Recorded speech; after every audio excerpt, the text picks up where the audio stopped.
Alright guys, so welcome to today's video. So today's going to be a training video, a little bit of vlogging today. I did record a video yesterday. I'll a little brief on what I did yesterday, but I'm not going to upload it. It wasn't really good quality footage to me. I didn't do any training. It was just a kind of a vlogish, but I'll elaborate what I did yesterday. So yesterday I did go to Best Buy, which I did record, but I'm not going to put any in it. And I was looking at the Canon G7X because I was really interested in that camera. Now, the camera I'm using right now is a Sony a5100. It's a really good camera, very good quality. Actually has better quality than the G7X. But the issues with the camera I'm using right now is it does overheat, which you guys are all aware about, or most of you guys. And it is kind of a little issue when I'm recording food challenges because I do have to turn it off and then turn it back on. But I did go to Best Buy and the price was kind of outrageous. It was about $650 for the G7X. And you can find it cheaper on eBay or Amazon. But I think I'm just gonna hold off on that because I did buy the Canon 70D and it's actually coming in the mail. I should be getting it in within a week or something like that with an extra lens. And I did make that upgrade from the Canon Rebel T3i. The reason I made the upgrade is the T3i, when I record it, it doesn't have autofocus while in movie mode. And that's a big issue for me. It's very inconvenient when I want to record food challenges or whatnot. And I just decided to make the upgrade to bring better quality to my channel. Now, I am holding off on the G7X. I might do it later on. I'm just gonna use this camera. I did speak to one of the employees and they told me there's a firmware update for the a5100. Hopefully that it can solve this overheating issue. And there's other ways that you can solve it too. You could change the settings. You could change it into 60 frames to 30 frames, which will record about 20 minutes, maybe in between 15-20 minutes without overheating. But I'm just gonna deal with that since I did make the upgrade to the 70D. I can't wait till that comes in the mail. But also one other thing I wanted to do is if anybody's interested in the Canon T3i, it's a great camera, especially if you're just starting a YouTube channel or whatnot. It's what I started with and I still use, for the food challenges as the second backup camera for the double angles. And I'm going to sell it as soon as I get my other camera. So if you guys are interested, I'll put my email right here somewhere and I will sell it relatively cheap. If you buy it in stores, I think it's like just the body itself is like around $300 or something dollars, but I'm gonna sell it with the lens in the box and a couple other things. So I'll probably flash a picture or something like that of the camera, but if you guys are interested, like I said, just email me and I'll give it to you guys for a great price. But yeah, that's that. So a couple of updates that I am doing within a month. I am going to the Olympia, yes I am, and there's a couple of reasons why I'm going to the Olympia. First of all, the Olympia, but my family is based in Las Vegas, so I'll be staying with them for a couple of days. My brother, I haven't seen in a really long time and I really want to see him, and he should be available to see him while I'm in Vegas. There's reasons why, but I won't go into that.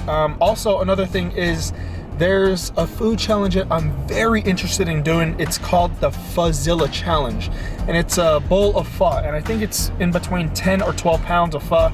And if you do complete it within 33 minutes, there is a pot prize, and the prize is I think it's $1,987 if you complete it in 33 minutes, and only one person has completed, and that's the #1 ranked female competitive eater, which is Miki Sudo.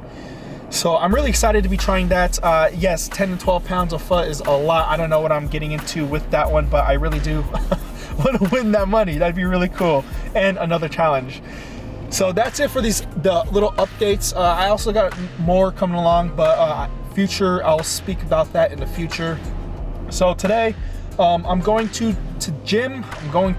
Wow, I can't even speak. And it's gonna be a push workout. You guys know I've had a little bit of shoulder issues, and hopefully that it doesn't prevent me from trying to lift moderately heavy. I do have a poverty bench and I really want to bring that up. Just gonna be patient with it, and hopefully my shoulders issues subside and I can make progression in the bench. So that's gonna be it for right now and all this talking. So we're gonna head to the gym and I'll see you guys there. What the heck? Florida weather for you. Okay, 20 minutes of cardio is done. Got a good sweat in, did a little kind of hit-ish training. But right now, instead of doing the bench press, I kind of want to avoid doing any kind of bench press movement. We're gonna try to use dumbbells. I haven't used dumbbells for the flats in a long time, so we're gonna see how my shoulder holds up to that, see how heavy I can get while practicing good form.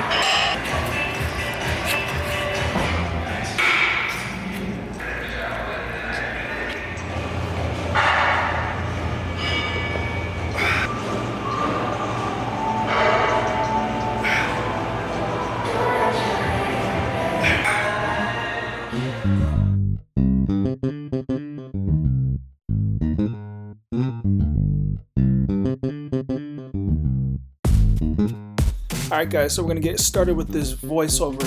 Now like I said, I'm going to avoid barbell pressing, or I'm going to try to.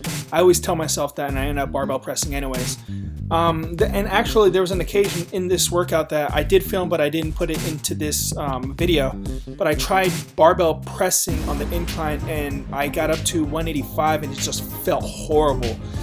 So I'm going to avoid doing a barbell just for a couple weeks and see if I can heal my shoulder up. It is just really agitating me, and I really would like to bench press.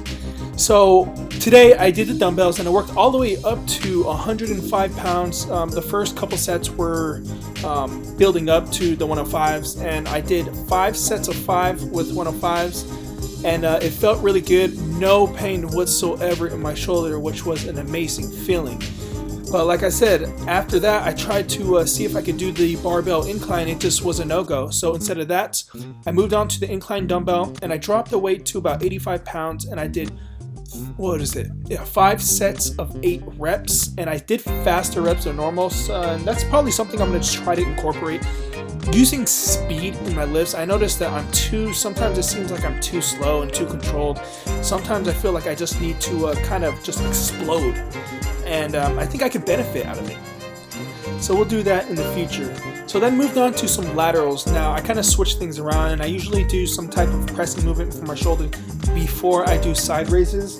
But today I decided to just do side raises first so I can kind of fatigue the shoulders, even though it's probably fatigued from the pressing anyway, and then move on to these shoulder presses. Now what I am avoiding is overhead pressing, which really sucks because I really love that movement, and dumbbell shoulder presses, seated dumbbell presses, any presses that's too harsh on my shoulder joints.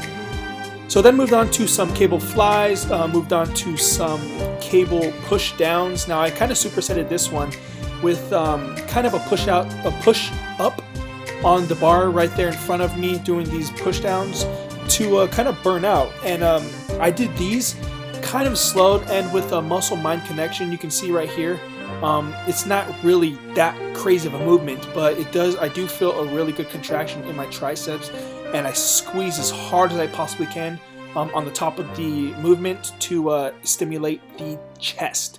So that's going to be it for this voiceover. I have a little bit more video going on, and enjoy the rest. Thanks guys. Alright guys, so we are out of the gym, and right now I am on my way to Chipotle. I'm gonna grab a bowl to go because I've got a little concoction that I'm making at home. Gonna be doing a little bit capacity training. Reason why is because tomorrow I am going to do a food challenge. One of my buddies, Michael Jenkins, which is actually a competitive eater, hit me up and asked me if I was interested in doing a food challenge tomorrow. So I said obviously yes. I'd like to. Bumped into him a couple times, and he's a really good eater, so I thought it would be fun. And yeah, so gonna do that and see you guys at Chipotle. Hopefully the line isn't long. Let's see. Oh, doesn't look like too many cars here, so it doesn't look like it's gonna be crowded for once. Oh, no line. Sweet. Evo. Look at that badass car. Oh, this is a rare occasion where I don't see a line through this window. Sweet. Alright guys, so what we have right here is about 1.2 pounds of lettuce, kale, and onions in there. And what I'm gonna do is the Chipotle bowl that I bought earlier, right here, I'm gonna just throw this on top of there to make it a little bigger of a salad.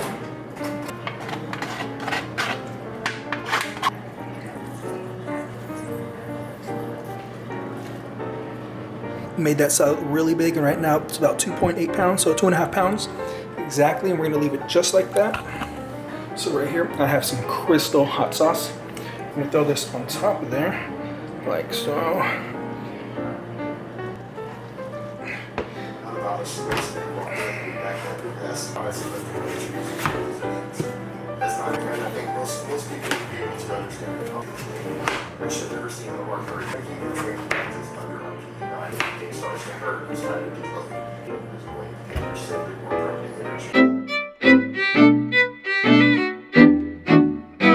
Alright, so right here we have about 6.1 pounds of watermelon, 2 pounds right here.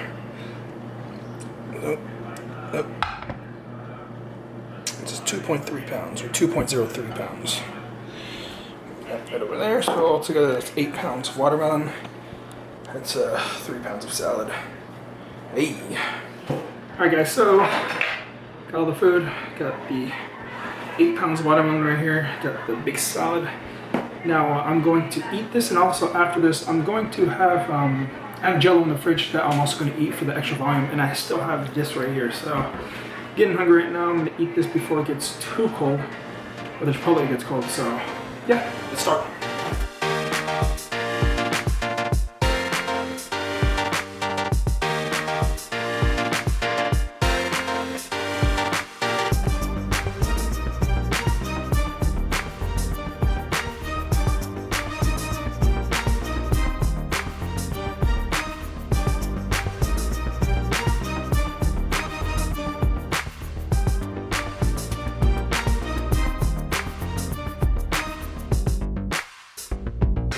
Before I tail this down in about 30 seconds flat, I do want to...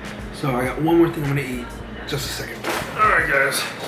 And then to finish it off, I got 4 cups of Jello. I got fat-free whipped cream. What I do is boom, boom, boom, boom, boom. And there's some whipped cream on top of that.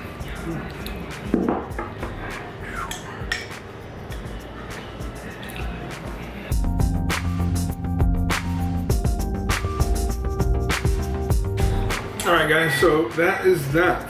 That right there is capacity training for me. So the total amounts of weights with all the food, Jello, everything included, the salad was what, I think it was like 2 or 3 pounds, so we'll just round it off 2.5. The watermelon was 8 pounds, so that's what, about 10 pounds with the salad altogether, and this Jello is about 2 pounds of Jello exactly, so altogether it's probably around 12 or 13 pounds. And yes, because it is vegetables and things that are really light in calories, it's a lot different than eating like 10 pounds of meat or 8 pounds of meat or something like that. So it's, the density is a lot different in foods. But that's how I train for capacity. Right now I'm stuffed to the gills, and my battery's about to die, has 1%, and it's about to die right now. So I'm gonna wrap this video up real quick. So tomorrow's gonna be the food challenge. Stay tuned for that with my buddy Michael Jenkins. And yeah, don't forget to like, share, subscribe. I hope you guys did enjoy this video, and I'll see you guys tomorrow.